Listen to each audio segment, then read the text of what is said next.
3 de noviembre de 1943. Ruinas de Stalingrado.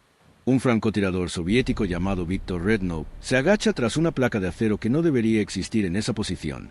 Se trata de una placa de glacis de un tanque T-34 destruido de 8 milímetros de grosor, con un ángulo de 45 grados, apoyada contra los restos destrozados de la pared de una fábrica.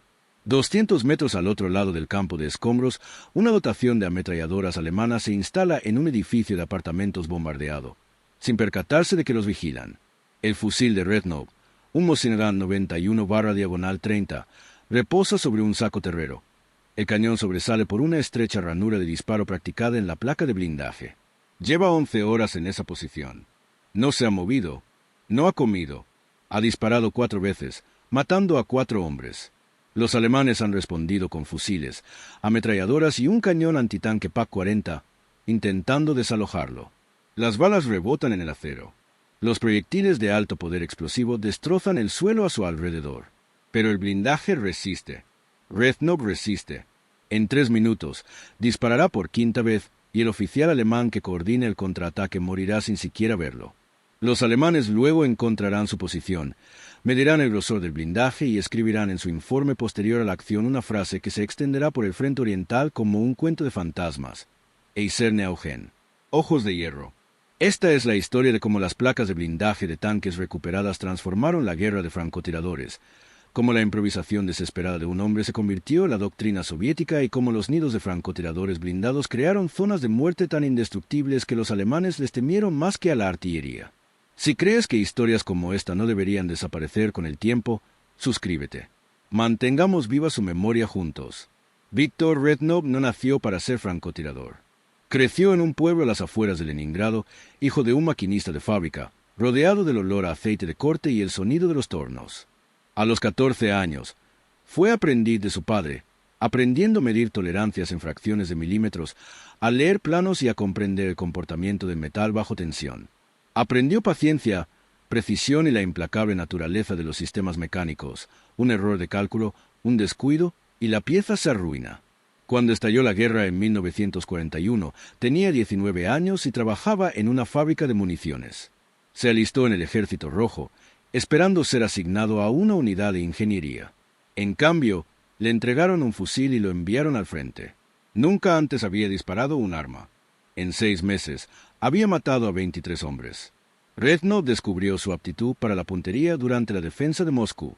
Su unidad estaba acorralada en un bosque helado, recibiendo fuego de las posiciones alemanas al otro lado de un río. El tirador designado del pelotón había muerto el día anterior. El sargento le entregó a Rednov un fusil con mira telescópica, un SV-40, medio roto, con la montura suelta, y le ordenó que silenciara la ametralladora enemiga. Rednov no tenía entrenamiento, ni entendía de balística ni de corrección del viento, pero entendía de máquinas. Entendía que el fusil era un sistema de piezas móviles, que la bala seguía un arco predecible, que la distancia y la gravedad eran variables que podía calcular. Ajustó la mira telescópica mediante ensayo y error, disparando 3 tiros para establecer la trayectoria. El 4º disparo mató al artillero alemán. El 5º mató al cargador. La ametralladora enmudeció. El sargento lo miró con una mezcla de sorpresa y sospecha. Rednov no dijo nada. Simplemente había resuelto un problema. Durante el año siguiente, Rednov fue transferido entre unidades, terminando finalmente en una compañía de francotiradores adscrita al 62º Ejército en Stalingrado. La ciudad era una pesadilla, un paisaje de hormigón destrozado y metal retorcido donde la línea del frente cambiaba a diario y la distinción entre combatientes y civiles había desaparecido. Los francotiradores operaban en este caos, cazando entre las ruinas, moviéndose entre posiciones cada pocas horas para evitar el contraataque. La tasa de mortalidad era asombrosa. La esperanza de vida promedio de un francotirador soviético en Stalingrado era de 3 semanas. Rednov sobrevivió gracias a su cautela, metódico y dispuesto a soportar incomodidades que otros hombres no podían soportar. Yacía inmóvil entre los escombros durante 10 horas, esperando un solo disparo. Comía nieve para evitar el sonido de la masticación. Orinaba en una lata antes que arriesgarse a moverse. Para él, disparar no era un combate, sino un trabajo de fábrica, repetitivo, preciso, sin emociones. No odiaba a los alemanes. Simplemente los eliminaba. Pero a finales de 1943 Ni siquiera la cautela de Reznov fue suficiente. Los alemanes se habían adaptado. Desplegaron sus propios francotiradores, equipados con ópticas y rifles superiores. Usaron artillería para aplanar las posiciones sospechosas de francotiradores. Emplearon lanzacohetes Nebelwerfer, que podían saturar una manzana entera con munición de fragmentación de alto poder explosivo. Los escondites estándar para francotiradores, montones de escombros, muros destrozados, posiciones en tejados, eran trampas mortales. Se podía lograr ocultamiento o protección, pero no ambos. Ocultamiento significaba mantenerse en movimiento, usando una cobertura mínima, confiando en el camuflaje y la distancia. Protección significaba construir una posición fortificada con sacos terreros y muros reforzados, pero estas posiciones eran visibles y se convirtieron en imanes para la artillería. Reznov vio morir a los francotiradores en ambas configuraciones. Los ocultos fueron perseguidos por los contrafrancotiradores alemanes. Los fortificados fueron aniquilados por la artillería. Tenía que haber una tercera opción. La idea se le ocurrió en octubre de 1943, mientras rebuscaba provisiones en un cementerio de tanques. La zona había sido escenario de un importante combate blindado 2 meses antes, y el campo estaba plagado de vehículos destruidos. T-34, KV-1, Panzer IV alemanes, todos quemados o destrozados. Reznov buscaba munición utilizable cuando notó algo.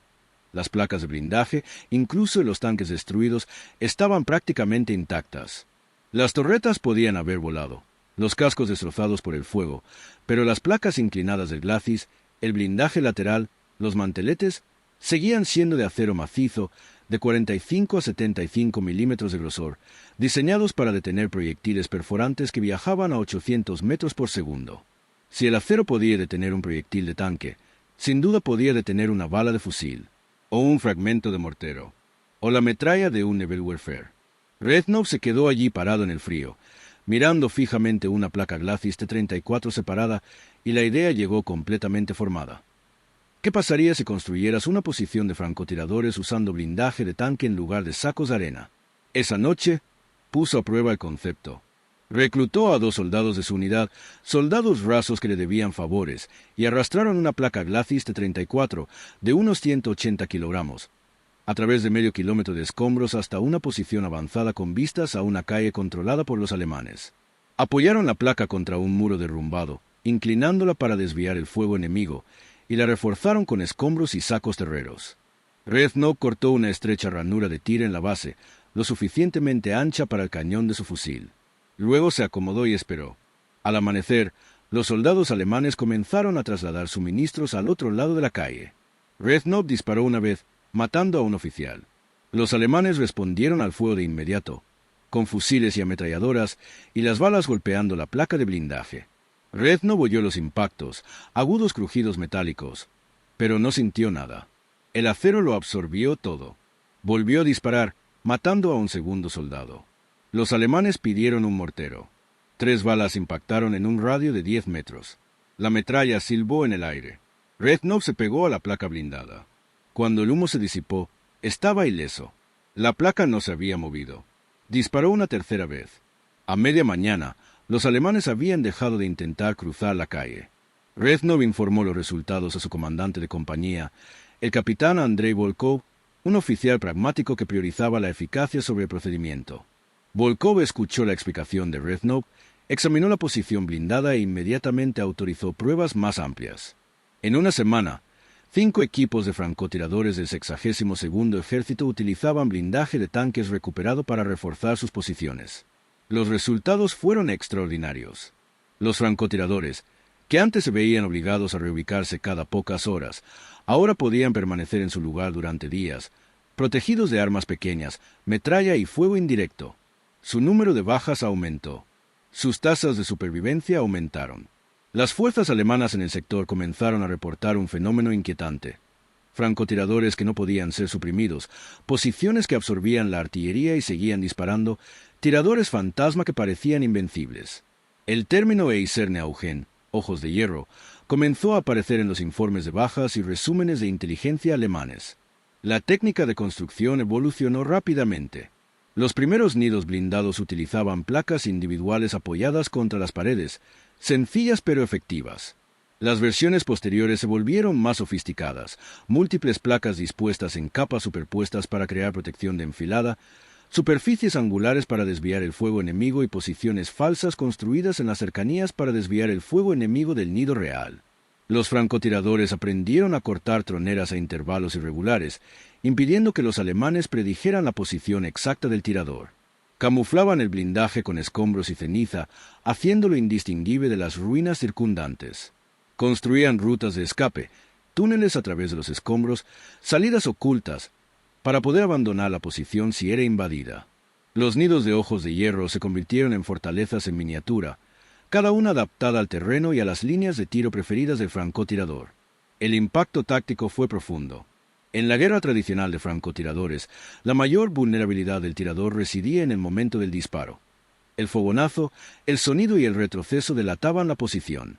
Incluso los fusiles con silenciador dejaban rastros. En un nido blindado, esta vulnerabilidad se mitigaba. La placa de acero ocultaba el fogonazo. La estrecha ranura de disparo dificultaba la localización del sonido. Y como el francotirador podía permanecer en posición después de disparar, podía atacar a múltiples objetivos en rápida sucesión, algo que antes era imposible. Los soldados alemanes que cruzaban terreno abierto ya no se enfrentaban al fuego aislado y oportunista de los francotiradores. Se enfrentaban a un fuego sostenido y preciso desde posiciones indefensas. Esto cambió el cálculo del movimiento. Las rutas que antes eran transitables se convirtieron en zonas de aniquilación. Las rutas de abastecimiento requerían vehículos blindados. Las patrullas requerían apoyo de artillería. El ritmo operativo de las fuerzas alemanas en los sectores en disputa se ralentizó. Los alemanes respondieron con una potencia de fuego cada vez mayor. Cuando los fusiles y las ametralladoras no lograron desalojar los nidos de ojos de hierro, utilizaron morteros. Cuando los morteros fallaron, utilizaron cohetes Nebelwerfer. Cuando los cohetes fallaron, utilizaron artillería de fuego directo, cañones antitanque PaK-40, cañones de asalto Stu-G3 e incluso tanques Tiger, todos dirigidos contra posiciones de francotiradores individuales. En un incidente registrado, un solo nido de ojos de hierro sobrevivió a 11 impactos directos de un cañón de 75 milímetros antes de que el francotirador, herido por la metralla de un disparo cercano, finalmente se retirara. El blindaje estaba deformado y agrietado, pero aún intacto. Los alemanes que examinaron la posición posteriormente estimaron que suprimir a este francotirador había consumido más munición que un enfrentamiento a nivel de pelotón. Esto no era rentable. Esto no era sostenible. Pero no tenían alternativa. Los ojos de hierro tenían que ser eliminados, o el sector permanecería congelado. El propio Reznov operó desde nidos blindados durante el resto de la campaña de Stalingrado y más allá. Refinó su técnica con una atención obsesiva al detalle. Aprendió a reconocer la señal acústica de los diferentes disparos entrantes, el estallido seco de un fusil, el zumbido de una ametralladora, el silbido descendente de un mortero, y adaptó su postura en consecuencia. Aprendió a interpretar sombras y movimientos a grandes distancias, a identificar objetivos solo por la silueta.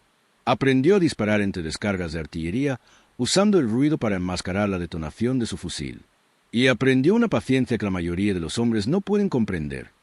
La paciencia para esperar 20 horas por una sola ventana de oportunidad de 3 segundos, y la disciplina para disparar sin vacilación ni duda.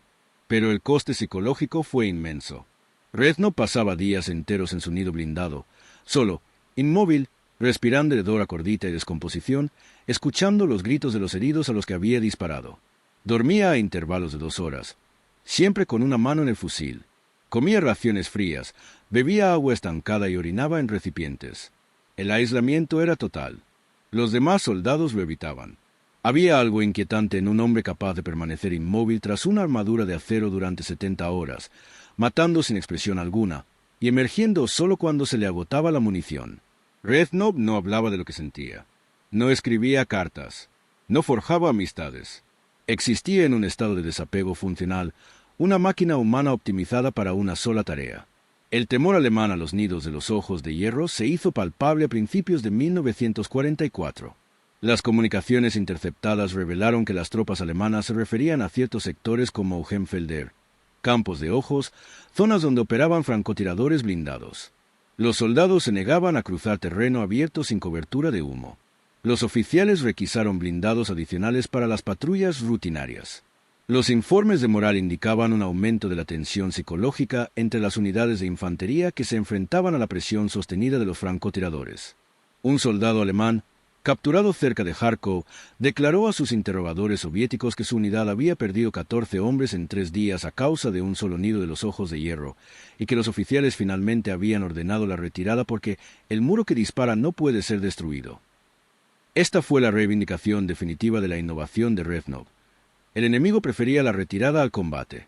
El alto mando soviético tomó nota. En marzo de 1944, el Ejército Rojo emitió directrices formales para la construcción de posiciones blindadas para francotiradores, incorporando las lecciones aprendidas durante 18 meses de uso en el campo. Las directrices especificaban el grosor del blindaje, el ángulo de deflexión, las dimensiones de las ranuras de disparo, los métodos de camuflaje y la construcción de rutas de escape. Los cementerios de tanques del Frente Oriental fueron despojados sistemáticamente de placas de blindaje utilizables, que fueron transportadas a posiciones avanzadas e integradas en redes defensivas. A mediados de 1944, los nidos de ojos de hierro eran estándar en zonas de combate urbanas y semiurbanas. La doctrina se había extendido de una simple improvisación en Stalingrado a una táctica en todo el teatro de operaciones empleada por miles de francotiradores. Pero no todos los ojos de hierro eran iguales. La efectividad de un nido blindado dependía completamente de la habilidad y disciplina del francotirador que lo ocupaba. Un tirador mediocre en una posición blindada seguía siendo mediocre. Mejor protegido, quizás, pero no más letal. La armadura no otorgaba precisión ni paciencia. Solo proporcionaba tiempo. Y el tiempo, en manos de un francotirador experto, era el arma más peligrosa de todas. Reznov lo comprendía intuitivamente. Usaba la protección de la armadura no para disparar fácilmente, sino para disparar con mayor dificultad, mayores distancias, objetivos más pequeños, ángulos más difíciles. Impulsó los límites de su rifle y su óptica, disparando objetivos a 600, 700, 800 metros, distancias a las que la mayoría de los francotiradores ni siquiera intentarían disparar. La armadura le permitía experimentar, fallar, ajustar, sin la consecuencia inmediata de un contraataque. Lo convertía en un depredador más peligroso. Los alemanes desarrollaron contramedidas diseñadas específicamente para neutralizar los nidos de ojos de hierro. Desplegaron equipos dedicados contra francotiradores, equipados con rifles con mira telescópica y con la misma paciencia que los francotiradores soviéticos. Estos tiradores alemanes pasaban horas observando con prismáticos las posiciones sospechosas, esperando el fogonazo o el movimiento, para luego disparar con precisión a la tronera. Algunos ojos de hierro morían de esta manera, disparados a través de sus propias troneras por francotiradores enemigos que habían calculado la geometría exacta del nido. Los alemanes también experimentaron con lanzallamas pesados, intentando expulsar a los francotiradores de sus posiciones llenándolos de fuego. Esto era efectivo, pero peligroso. Los equipos de lanzallamas debían acercarse a menos de 50 metros, a menudo bajo el fuego de otras posiciones soviéticas. Los alemanes probaron con humo y gas lacrimógeno, con la esperanza de obligar a los francotiradores a abandonar sus nidos. Esto funcionó en ocasiones, pero los francotiradores disciplinados llevaban máscaras de gas y simplemente esperaban el ataque. La contratáctica alemana más eficaz era la saturación por fuego indirecto. En lugar de intentar penetrar la placa de blindaje con un solo disparo preciso, la artillería alemana saturaba el área alrededor de un nido de ojos de hierro con bombardeo continuo, creando una barrera sostenida que hacía la posición insostenible. El objetivo no era destruir el nido, sino aislarlo, cortando el suministro y el socorro, obligando al francotirador a retirarse o morir de hambre. Esto requería importantes recursos, munición, tiempo, coordinación de observadores. Pero funcionó. Varios francotiradores destacados de los ojos de hierro murieron no por fuego directo, sino por derrumbes de edificios, asfixia por polvo y humo, o simplemente por agotamiento tras días de bombardeo continuo. El blindaje podía proteger contra balas y metralla, pero no contra el lento y pesado asedio. El propio Reznov sobrevivió a múltiples bombardeos de saturación. Su supervivencia no fue fruto de la suerte, sino de la preparación. Siempre construía posiciones de fuego secundarias y terciarias a menos de 100 metros de su puesto principal, lo que le permitía cambiar de ubicación sin abandonar el sector. Almacenaba agua y munición en lugares ocultos a lo largo de su área de operaciones. Memorizaba cada ruta, cada punto de cobertura, cada línea de visión. Cuando la artillería alemana comenzaba a bombardear su posición, Se retiraba por rutas de escape preestablecidas, esperaba a que terminara el bombardeo y luego regresaba para evaluar los daños. Si el puesto principal era destruido, se desplazaba al secundario. Si ambos estaban en peligro, se reubicaba por completo, arrastrando su blindaje a una nueva posición al amparo de la oscuridad. Esta adaptación constante, esta negativa a volverse predecible, fue lo que lo mantuvo con vida. Para el verano de 1944, Reznov había acumulado 73 bajas confirmadas, una cifra verificada por testigos e informes posteriores a la acción. Esta era una cifra modesta comparada con los francotiradores legendarios como Vasily Zaytsev o Lyudmila Pavlichenko, pero el impacto de Reznov fue desproporcionado en relación con su número de bajas. Fue pionero en una táctica que cambió la forma en que el Ejército Rojo empleaba a los francotiradores. Convirtió un arma defensiva, la armadura, en una herramienta ofensiva, y demostró que la protección y la letalidad no eran mutuamente excluyentes, que un francotirador podía ser a la vez inamovible y letal. Su legado no residió en los hombres que mató, sino en la doctrina que creó. Pero la guerra le costó caro. En agosto de 1944, durante la ofensiva del Bob Sandomierz, Reznov operaba desde un nido de ojos de hierro en una fábrica destruida cuando las fuerzas alemanas lanzaron un contraataque localizado, apoyado por cañones de asalto Stu-G3. Uno de los cañones de asalto identificó su posición y disparó 3 proyectiles de alto explosivo en rápida sucesión. El primer proyectil falló, impactando la pared sobre el nido. El segundo proyectil impactó directamente en la placa de blindaje, deformándola pero sin penetrarla. El tercer proyectil impactó en el suelo frente al nido, y la onda expansiva arrojó a Reznov hacia atrás, estrellándolo contra la pared. Sobrevivió, pero se le rompió el tímpano derecho, se le dislocó el hombro y se le fracturaron 3 costillas. Fue evacuado a un hospital de campaña, donde los médicos le dijeron que sus días como francotirador habían terminado. No podía sostener el fusil con firmeza. No oía lo suficientemente bien como para detectar amenazas. Argumentó y exigió regresar al frente. Los médicos se negaron. Reznov fue reasignado a una unidad de entrenamiento, donde pasó el resto de la guerra enseñando a los nuevos francotiradores a construir nidos de ojos de hierro, a calcular ángulos y a sobrevivir. Lo odiaba. Se sentía inútil, pero les enseñó todo lo que sabía. Los alemanes nunca olvidaron los ojos de hierro. El análisis de posguerra de las operaciones del Frente Oriental identificó los nidos de francotiradores blindados como una de las innovaciones tácticas soviéticas más disruptivas de la guerra. Oficiales alemanes entrevistados en la década de 1950 describieron el impacto psicológico de enfrentarse a los ojos de hierro, la sensación de ser observados, perseguidos, incapaces de contraatacar. Un excomandante de compañía de la Wehrmacht escribió: «Podíamos llamar a la artillería, traer tanques, saturar bloques enteros con fuego, pero los ojos permanecían, siempre observando, siempre disparando. No podías verlos, no podías matarlos. No eran hombres, eran de hierro». Este fue el máximo éxito de la innovación de Reznov. Había trascendido lo físico y se había adentrado en lo psicológico. Los ojos de hierro no eran solo francotiradores protegidos. Eran símbolos de inevitabilidad, de muerte que no se podía evitar ni vencer. La táctica influyó en la doctrina militar de posguerra mucho más allá de la Unión Soviética. Las fuerzas de la OTAN que estudiaban la guerra urbana en las décadas de 1950 y 1960 examinaron los nidos de ojos de hierro como modelo para las operaciones defensivas de francotiradores. Las fuerzas israelíes emplearon posiciones blindadas similares durante la guerra de 1948 y los conflictos posteriores. Las fuerzas estadounidenses en Vietnam experimentaron con posiciones con sacos terreros reforzados con placas de acero recuperadas, aunque el terreno selvático limitó su eficacia. El principio fundamental, utilizar blindaje pesado para crear una posición de tiro con capacidad de supervivencia, se convirtió en estándar en el entrenamiento de combate urbano. La doctrina moderna de francotiradores aún enfatiza el equilibrio entre ocultación y protección, y los ojos de hierro representaban el extremo opuesto de ese espectro. Protección total a costa de la movilidad. Reznov regresó a Leningrado en 1945, físicamente intacto pero emocionalmente vacío. Encontró trabajo en una fábrica, el mismo oficio que había aprendido de niño. No habló de la guerra. No asistió a reuniones de veteranos. No solicitó medallas ni reconocimientos.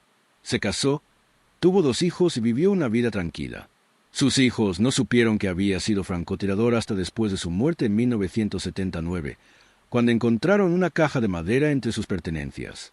Dentro había un solo objeto, un pequeño trozo de acero, cortado de una placa de Glacis T-34, pulido hasta quedar liso, con una sola palabra grabada en la superficie: Eiserne. Hierro. Se lo había dado un prisionero de guerra alemán en 1945, un soldado que había luchado en Stalingrado y reconoció a Reznov por una descripción. El alemán le había dicho, a través de un intérprete: «Tú eras a quien llamaban Ojos de Hierro. Vi tu posición. Te disparé muchas veces.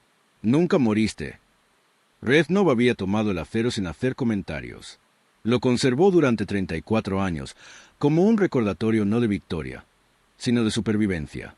La historia de los Ojos de Hierro no es muy conocida fuera de los círculos de la historia militar. No existen monumentos, memoriales ni películas. La propia táctica quedó eclipsada por narrativas más amplias: el heroísmo de las tripulaciones de tanques, el sacrificio de la infantería, la brillantez de los comandantes estratégicos. Pero para los hombres que se enfrentaron a los francotiradores blindados, para los alemanes que murieron en los campos de Ojos, los Ojos de Hierro fueron inolvidables. Representaron una guerra personal, paciente y absolutamente implacable. Demostraron que la innovación no siempre proviene de laboratorios o generales, que a veces las armas más efectivas son improvisadas por soldados rasos que resuelven problemas inmediatos con los materiales disponibles. Reznov no inventó el francotirador. No inventó los blindados. Simplemente los combinó de una manera que a nadie más se le había ocurrido, y al hacerlo, creó una pesadilla táctica que atormentó al Frente Oriental. Los detalles técnicos de los nidos de Ojos de Hierro se estudiaron exhaustivamente después de la guerra. Los ingenieros soviéticos analizaron el grosor y el ángulo óptimos de las placas de blindaje, los mejores materiales para reforzar la posición y las dimensiones ideales de la ranura de disparo. Calcularon que una placa de blindaje de 50 milímetros con un ángulo de 45 grados podía desviar impactos directos de proyectiles Mauser de 7,92 milímetros a distancias de hasta 100 metros y resistir la metralla de proyectiles de mortero de 82 milímetros que detonaran a menos de 5 metros. Un blindaje más grueso, de 75 milímetros o más, podía resistir impactos directos de proyectiles de cañón automático de 20 milímetros, aunque esto era poco común en combates de francotiradores. El factor clave no era solo el grosor, sino también el ángulo. Una placa vertical ofrecía resistencia lineal. Una placa en ángulo obligaba a los proyectiles a atravesar más material, lo que aumentaba el grosor efectivo y la probabilidad de desviación. El instinto de Reznov al inclinar su primera placa de blindaje a 45 grados había sido acertado, a pesar de carecer de conocimientos formales de ingeniería. Simplemente había comprendido, gracias a su formación en la fábrica, cómo se distribuye la tensión a través de superficies angulares. El perfil psicológico de los francotiradores de Ojos de Hierro también se convirtió en objeto de estudio. Los psicólogos militares soviéticos observaron que los francotiradores que operaban desde nidos blindados exhibían patrones de estrés diferentes a los de los francotiradores móviles. Los francotiradores móviles experimentaban picos agudos de estrés, miedo intenso durante los enfrentamientos, seguido de alivio durante el movimiento y el reposicionamiento. Los francotiradores de Ojos de Hierro experimentaban estrés crónico de baja intensidad, vigilancia constante, aislamiento prolongado y la presión claustrofóbica de permanecer en un espacio pequeño y cerrado durante días. Este estrés crónico conducía a diferentes resultados psicológicos. Algunos francotiradores se volvían hiperalerta, desarrollando una conciencia situacional casi paranoica. Otros se volvían emocionalmente insensibles, desconectados del acto de matar. Reznov pertenecía a esta última categoría. Según su propio relato, presentado años después a un psicólogo militar, dejó de ver a los objetivos como personas después de su primer mes en un nido de Ojos de Hierro. Se convirtieron en problemas por resolver, desafíos mecánicos que requerían la aplicación precisa de la fuerza. Esta disociación le permitía funcionar, pero también le cercenaba algo esencial. Nunca volvió a conectarse completamente con el mundo después de la guerra. El legado de Eiserne Augen se extiende a la guerra asimétrica moderna. Fuerzas insurgentes e irregulares han empleado tácticas similares, posiciones de francotiradores fortificadas con blindaje improvisado, en conflictos desde Chechenia hasta Siria e Irak. En la batalla de Mosul, 2016 a 2017, los francotiradores del ISIS construyeron nidos fortificados con placas de acero recuperadas de vehículos, edificios civiles reforzados con puertas y marcos de ventanas metálicos, e incluso electrodomésticos superpuestos como refrigeradores y lavadoras. Estas posiciones eran difíciles de neutralizar sin armas pesadas ni ataques aéreos. Las fuerzas de la coalición que estudiaron estas posiciones observaron un claro linaje con los nidos blindados de la Segunda Guerra Mundial, con los mismos principios aplicados con diferentes materiales. La idea central, que la movilidad puede sacrificarse por la protección si el francotirador es paciente y disciplinado, sigue siendo válida en el combate urbano. Reznov nunca recibió reconocimiento oficial por su innovación. El Estado soviético atribuyó el desarrollo de las tácticas de francotirador blindado a varios comandantes y teóricos, como parte de una glorificación más amplia del logro colectivo por encima de la iniciativa individual. El nombre de Reznov apareció en algunos informes militares internos, pero nunca se hizo público. No le importaba. En sus últimos años, cuando un vecino le preguntó si había hecho algo importante durante la guerra, simplemente dijo: «Me aseguré de que los hombres pudieran hacer su trabajo con seguridad». Esto era cierto, en sentido literal. Los nidos de ojos de hierro permitían a los francotiradores realizar su función, matar a soldados enemigos, con mayor seguridad y eficiencia. Pero también era una gran subestimación, típica de la personalidad de Reznov. Había alterado fundamentalmente el panorama táctico de la guerra urbana. Había creado un arma que aterrorizó a uno de los ejércitos más profesionales de la historia. Y lo había hecho con chatarra y paciencia. El recuento final de la efectividad de los ojos de hierro es difícil de calcular. Los registros soviéticos son incompletos y muchos francotiradores no diferenciaban entre las bajas realizadas desde nidos blindados y otras posiciones. Sin embargo, un análisis posbélico estimó que las posiciones de francotiradores blindados representaron aproximadamente entre el 15 y el 20% de todas las bajas de francotiradores soviéticos en el frente oriental después de finales de 1943, a pesar de representar menos del 10% de los despliegues de francotiradores. Esta disparidad sugiere que los francotiradores de los ojos de hierro fueron, en promedio, el doble de efectivos que sus homólogos no blindados. La tasa de supervivencia también fue significativamente mayor. Los francotiradores blindados tenían un 40% de posibilidades de sobrevivir a la guerra, en comparación con el 20% de los francotiradores móviles. Estas cifras, concisas, representan miles de vidas, tanto las arrebatadas como las preservadas. Son el legado de Reznov, escrito con hierro y sangre. ¿Desde dónde ves esta historia? Comenta abajo. Víctor Reznov falleció en Leningrado en 1979 a la edad de 57 años. Su muerte fue normal, un infarto repentino y fatal, mientras regresaba a casa caminando desde la fábrica. A su funeral asistieron familiares, algunos compañeros de trabajo y un hombre mayor que se presentó como el soldado de la compañía de francotiradores de Reznov. El hombre no dijo nada durante el servicio, pero después se acercó a la viuda de Reznov y le dijo en voz baja: «Su esposo me salvó la vida 3 veces. Me enseñó a construir los nidos. No habría sobrevivido sin él». La viuda, que desconocía por completo el servicio militar de su esposo, le preguntó a qué nido se refería. El hombre sonrió con tristeza y respondió: «Los de hierro. Los llamábamos ojos de hierro. Su esposo los inventó». Luego se fue. La viuda nunca supo su nombre, pero conservó el trozo de acero de la caja de Reznov. Y cuando ella falleció en 1995, pasó a su hijo, quien lo donó a un pequeño museo militar en San Petersburgo. Allí yace ahora, en una vitrina, un fragmento de armadura con una sola palabra grabada en su superficie. Los visitantes pasan junto a él sin comprender. Es solo un trozo de metal, anónimo y silencioso, pero representa algo profundo. El momento en que un hombre común, ante un problema imposible, miró un tanque destruido y no vio restos, sino una oportunidad. Ese momento, esa decisión, esa fusión de acero-voluntad, cambió la naturaleza de la guerra y salvó innumerables vidas. Los alemanes los llamaban Eiserne Augen, ojos de hierro, y los temían como fantasmas. La historia debería recordarlos como prueba de que las mayores innovaciones nacen no del genio, sino de la necesidad, no de los laboratorios, sino de los campos de batalla, y no de los generales, sino de hombres como Víctor Reznov, que simplemente se negó a morir.